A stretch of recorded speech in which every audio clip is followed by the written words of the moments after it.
everyone. I am Pat Soldano, president of Family Enterprise USA. We promote generationally owned family businesses and their lifetime of savings in the United States, all sizes of business and all industries of business.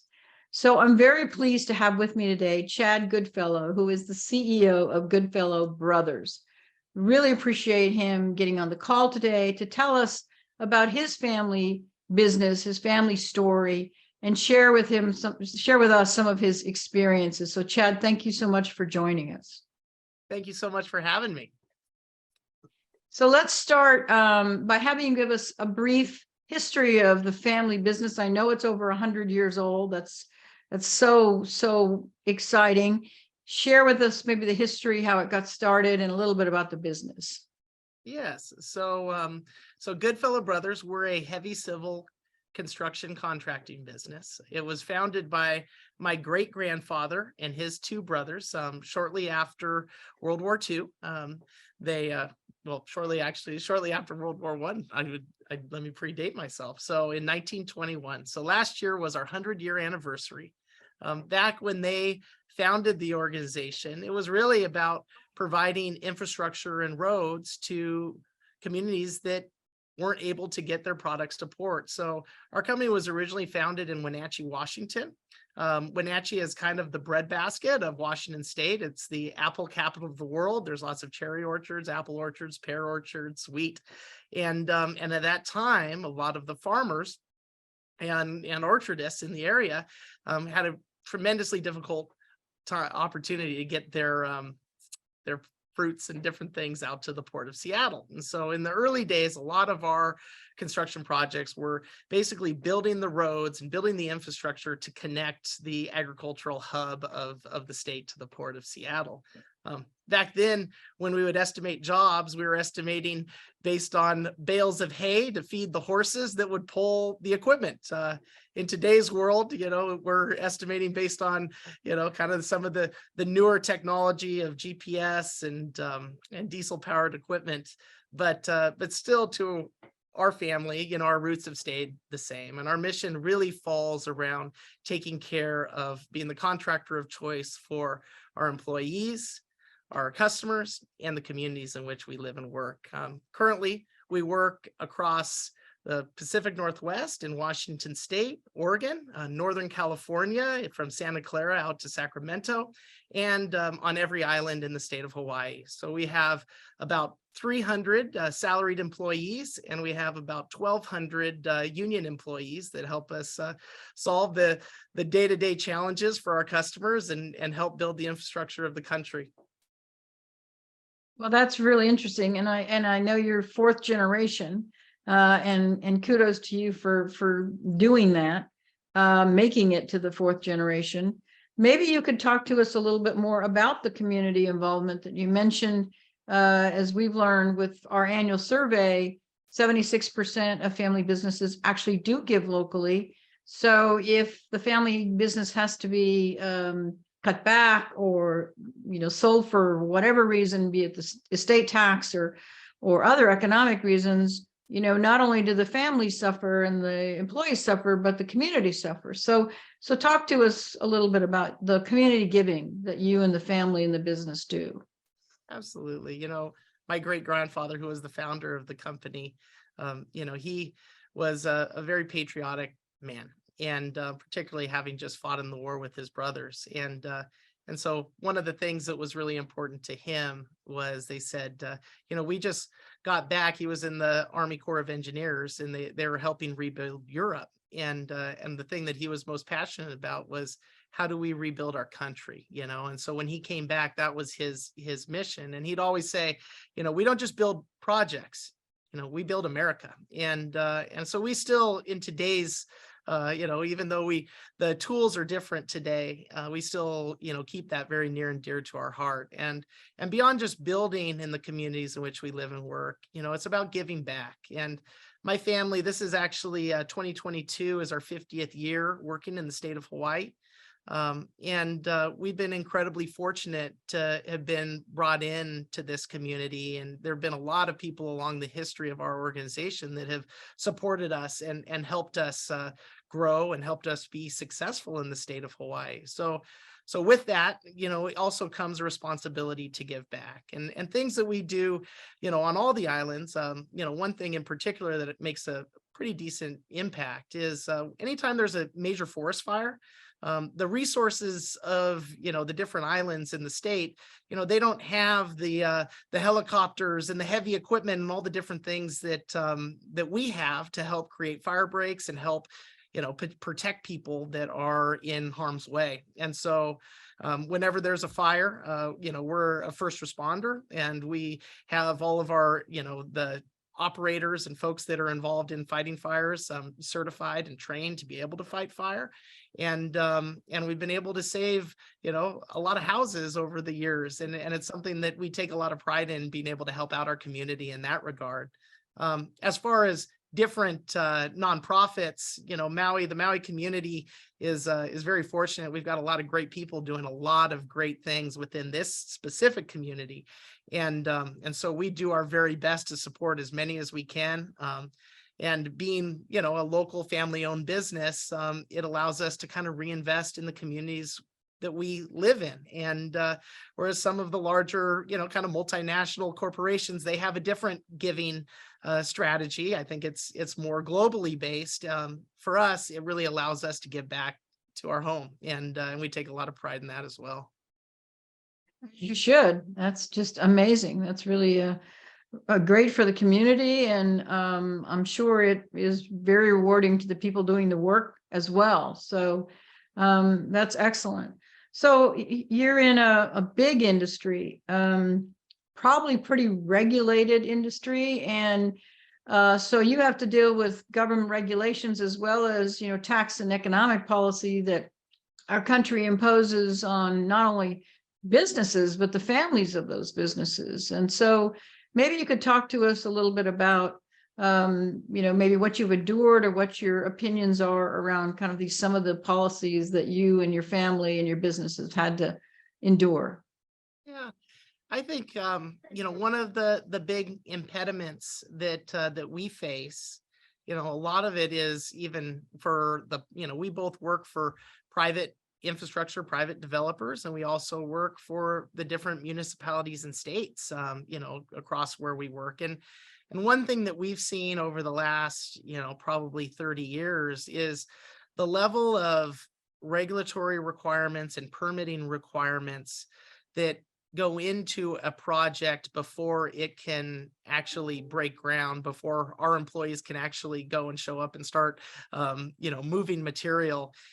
It's been significant. And there's a lot of places where there is overlap, where agencies are looking at similar things, whether it's a federal agency and a state agency or a county and just, agency, all reviewing the same type of information.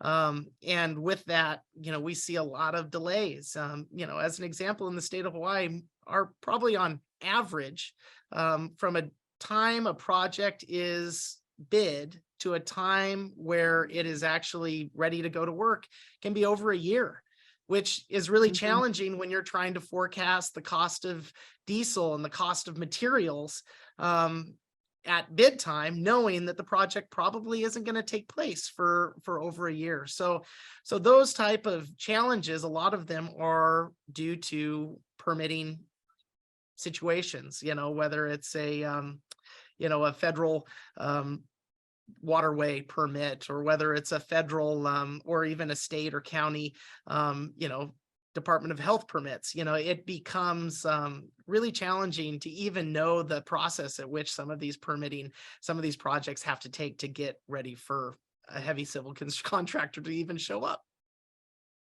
Yeah, I can imagine. How about on the families front? I mean, I assume that you operate through a C Corp. Are you a regular corporation, or are you an S Corp or pass-through entity? So we actually have we're primarily an S Corp. So we're primarily a pass-through organization. One of the philosophies of our business has always been for you to have ownership within the business, you need to work within the business. So that is a way that over the 100 years or 101 years we've been in business to really try to consolidate ownership to those people that really understand the challenges that our employees face, because they're the people that we work with and the families that we work with day in, day out. So that's thankfully allowed us to stay as an S corp, and so we've been that way as long as I've been involved in the organization. But it is, there is a lot of challenges, particularly in a equipment capital expenditure heavy business like construction. While, we may make profits, a lot of what we make has to be reinvested into capital purchases. And also, it's a core part of our philosophy is we want to reinvest in the people that work for us. And so usually at the end of the day, I think like any family business or any business owner knows, you give out, you do everything you need to keep the business successful and healthy. And then you make sure that you take care of all the people that are out there working for us and their families. And then whatever's left over, comes to the family, right? We're the last in line, right? And we've been fortunate because we do have great people that take good care of us. But yeah, it is daunting when you need to buy, a new D10 dozer, which, in today's market is probably $1.7 million, just for one piece of equipment. And frankly, we need a lot more than one.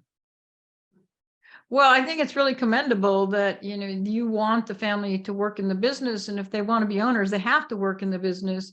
But operating as S corp is very expensive because the regular corporations and most companies your size, I would suspect, would be a regular corporation. They get to pay 21% in income taxes, and yet you're paying 35+%.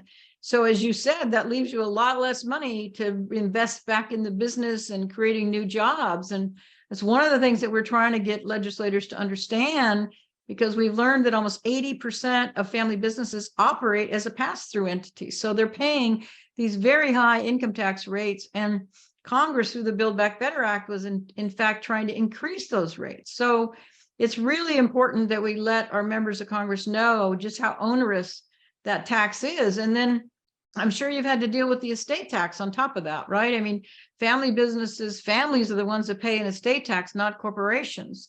So I'm assuming you've tried to do some planning around the estate tax, but that also becomes very expensive. For us, it's been 20 years of planning, and we're still not completely through the whole estate planning process. Thankfully, my father had the foresight to start early, and I've been able to buy shares, and then once you pay that off, then you buy some more. So I've been living this life of debt, to try to get ourselves to work this ownership transition. But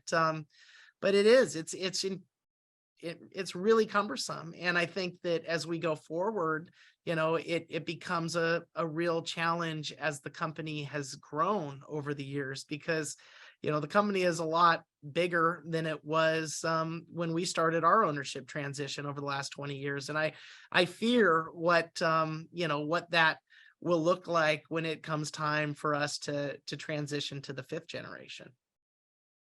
Well, so maybe based on that, you could share some of your thoughts around what could Congress do to help you be able to invest more in your business and your community and hire more jobs. What are some of the maybe negative legislation, regulation they could take away? What new regulation or what new tax laws or reduction in tax laws could they implement that would help you?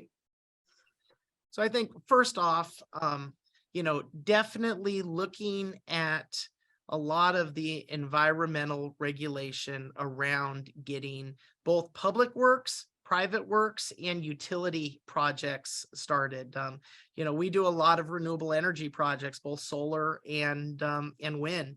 And the reality is, it's a multi-year process, and sometimes over a decade to get one of those projects fully approved to be able to get to work. And so I look at that as a huge opportunity, not just for for us and our business, but for the country to be able to hopefully generate more renewable energy and also, get those construction jobs that are, tied to that.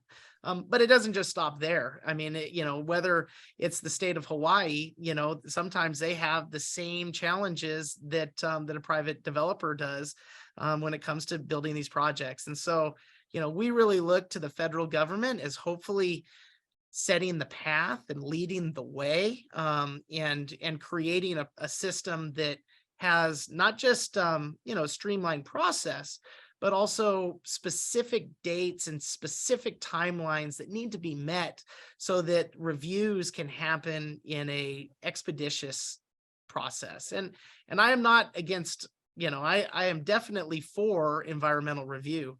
My concern is the length of time that is taking, for the environmental reviews. And so I would hope that that our friends in Washington could be able to dig in and be able to help, to help that process become, more streamlined. I think from a tax policy standpoint, there were some things that have been really, really great, over the past few years. One is, being able to fully depreciate new purchases. And we know that that's going away, but that really helps us when it comes time to make those purchases, to be able to get the full benefit of the depreciation, particularly because we are an S corp, right? And so when I used the last in line, I forgot to probably put in who's first in line, which is the federal government. The tax bill comes out right off the top, right? And there's a lot of cash that could be deployed in reinvesting into our business that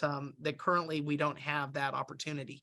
And so that would definitely be another one that I think has been very helpful, and we're going to be sad to see it go.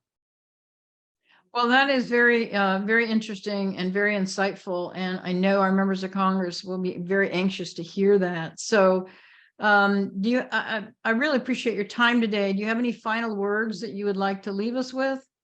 I think first is thank you. I know that the process and being a public servant is a difficult one, and there's a lot of competing interests across our country. And for that reason, the willingness to really step up and take on that role, take on the burden for the benefit of our country is something that's, I can't share how incredibly grateful we are to each and every person that has decided to take that role on and take the plunge. I think, the more that we can be mindful of our constituencies and the people that are out there in the field and working is a huge piece of us. We're a union organization. We take a lot of pride in our people. We take a lot of pride in their ability to be successful and make a better life, not just for themselves, but for their children. And we do have the ability, being a family company, to do more for our employees than a publicly traded company can. We joke, but we say, when there's a challenging situation, we have to have a shareholders meeting. It's pretty easy. It's me, my dad, and my uncle. We sit around the table and we say, what's the right thing to do? And we go, okay, well, then that's what we're going to do. And unfortunately, in the world we live in today, shareholders meetings, on Wall Street aren't as easy to have. And I think that's a real blessing that being a family company, we're able to do and be able to provide greater employment, but also a greater service to our employees. And we feel really proud of that. And we hope to be able to continue it into the next 100 years. Well, thank you for sharing that, because you're absolutely right. Family businesses have that kind of flexibility and agility. And that's why during the pandemic, 90% of them kept their employees employed, even some of them that shut down. So we really appreciate that. We really appreciate what you do for your employees and your community. We also really appreciate your membership in Family Enterprise USA. You allow us to talk to members of Congress, to bring your messages and your challenges and your issues. And you allow us this, this kind of interaction with you in a video that we can share with the rest of the world to just show how wonderful family businesses are in this country. So once again, thank you so much for your time today. I really appreciate it. I appreciate the story, and I appreciate all the very valuable information. All right. Thank you. Thank you. Have a good day. Take care, Chad.